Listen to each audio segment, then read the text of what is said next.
চামতাত কাৰেংঘৰৰ আৰ্হিত দৃষ্টিনন্দন ভেলাঘৰ নিৰ্মাণ কৰি উলিয়ালে এচাম উৎসাহী যুৱকে।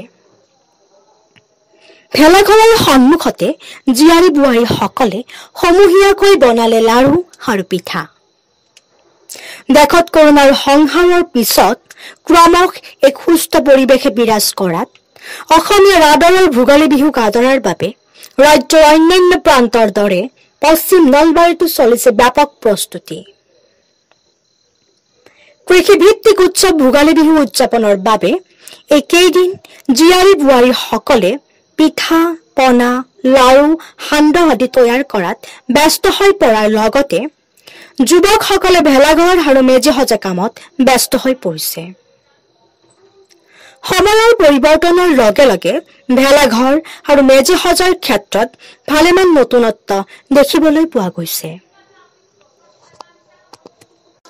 চামতা ৰূপিয়াবাথানৰ সূৰ্যোদয় সামাজিক সাংস্কৃতিক অনুষ্ঠানটোৱে এইবেলি ঐতিহাসিক কাৰেংঘৰৰ আৰ্হিত এটি 3 মহলীয়া ভেলাঘৰ সাজি ৰাইজৰ দৃষ্টি আকৰ্ষণ কৰিবলৈ সক্ষম হৈছে।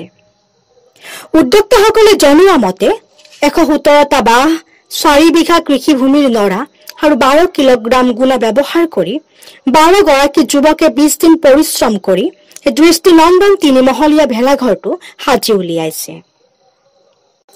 সূৰ্যোদয় সামাজিক সাংস্কৃতিক অনুষ্ঠানৰ সম্পাদক কমল বৰ্মনৰ তত্বাৱধানত স্থানীয় এচাম অত্যুৎসাহী যুৱকে পৰম্পৰা ৰক্ষা কৰি পশ্চিম নলবাৰীত কাৰেংঘৰৰ আৰ্হিত ভেলাঘৰ নিৰ্মাণ কৰি এতিয়া ৰাইজৰ ভূয়সী প্ৰশংসা লাভ কৰিবলৈ সক্ষম হৈছে। আনহাতে নৱনিৰ্মিত ভেলাঘৰটোৰ সন্মুখতে ঢেকিহাল পাতি স্থানীয় জীয়ৰী বোৱাৰীসকলে সমূহীয়াভাৱে লাৰু পিঠা পনা সান্দহ আদি তৈয়াৰ কৰা কাৰ্য সৰ্বোচ্চ চৰ্চাৰ বিষয় হৈ পৰিছে।